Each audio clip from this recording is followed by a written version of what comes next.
My name is Sarita. For those of you who don't know me, I am a holistic pain and mindset coach, and I'm also an author. I have released my first book, which is available for sale right now, called Love Your Pain, How I Found Myself After Chronic Illnesses, and you can too. So it shares my journey about 18 of my chronic illnesses that I do still suffer from, and quite a few that I don't, but I haven't gone into the list one by one, but I've certainly gone into what we all deal with holistically when we have chronic pain.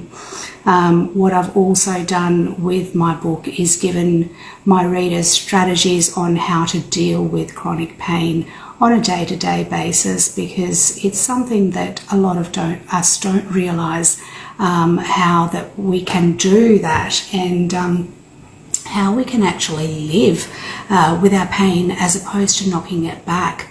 So the first thing that I need to make people aware is that pain comes from fear, and fear is exactly what we don't want in our lives. Having said that though, pain is something that we do need, and fear is of course something that we need as well, but all in moderation.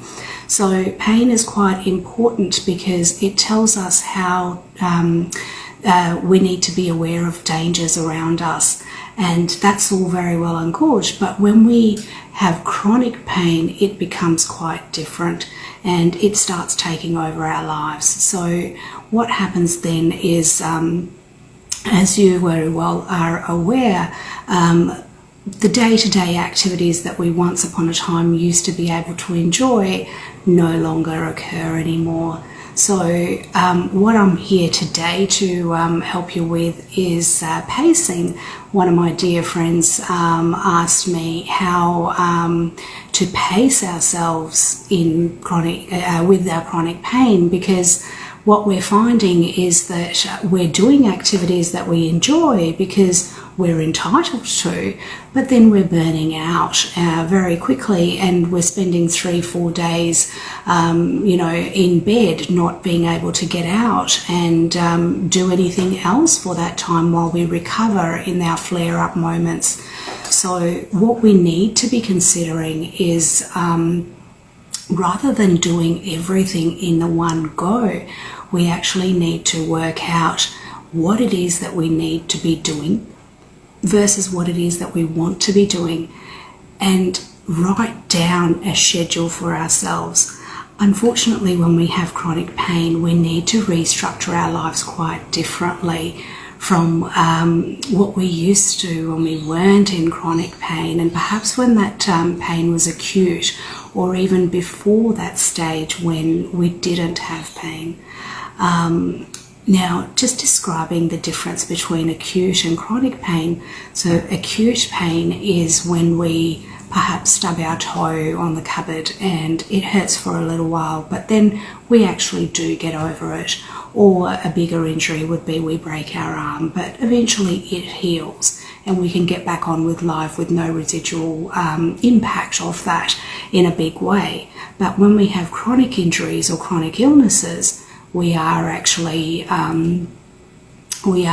dealing with a lot more instability in our lives and a lot more difficulties on a day-to-day basis. So what I need to tell you is it's okay, and we can actually get through that just by retiming ourselves and rescheduling what we do. So what I recommend people to do is write down, first of all, what your daily schedule would look like, what you want it to look like. So if you have things in place, so if you go to meditation, or you go dancing, or you go to work, you have a job 3 days a week, or whatever it may be, schedule that in your timetable.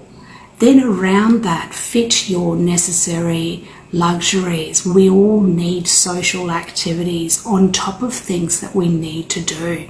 If we're not doing social activities, then we feel more depleted than we did ever before. And that's what we forget a lot of the times, is that we do things because we need to, but we need to do things because we want to as well. And if we're not doing both, then we're actually suffering more, and the pain will actually get worse because it feels like a burden. Don't make your pain a burden. Make it work for you. Make your pain work in a way that it's actually helping you get out and achieve more. So if you can make a physical timetable and put in the slots, so you can do your timetable in 3 slots if you like, in morning, afternoon and evening perhaps, or you can do it hourly depending on how rigid you are with your schedules. Totally up to you. You can have Monday to Sunday or Sunday to Monday, but please do 7 days, because your week is not a 5-day week, it's a 7-day week. So once you organise your 7-day week, do a timetable like we used to at school for all our subjects. Now life becomes chapters and it becomes subjects for us, and we have to fit in everything in subjects. Cooking a meal is now a subject. Showering is a subject. Me, for myself, I know when I have a shower, I need at least an hour's rest after a shower. Everyone takes it for granted, and it's very refreshing, it's very soothing. Oh, I just wish I could jump in the shower, and I'm going, no, not me. I cannot stand the thought of having a shower when I have to go out somewhere, because for me, it just drains all the energy out of me. And then I know I will probably pass out 2 or 3 times within the shower, and then I'll have to actually go and lay down for about an hour to recover, even if I haven't luckily passed out in that episode. But it still takes me time to get that energy back. So I have to now schedule that into my timetable, and that's what you need to do to pace yourself. So schedule your day-to-day activities. If you find that you're having a half an hour shower, and this is what I had to do, where I'm shaving my legs, I'm washing my hair, and I'm passing out 3 times, I had to cut that down and go, okay, I can't do both those in the one instance. I have to wash my hair on one occasion and then leave the shaving till the next. If you're cooking dinner, perhaps you can cut your vegetables and your meat in one sitting and then actually cook it in another. And that's how we pace. We need to break our activities so we're not overwhelming ourselves doing an hour activity when it's just too much for our bodies now. We just don't realise the impact, and we try and do things like we used to before, but we're not the same people anymore, and we need to listen to our bodies. That's the worst thing that we can do, is not listen to our bodies. Once we start listening to our bodies, and when our bodies say enough is enough, we need to stop.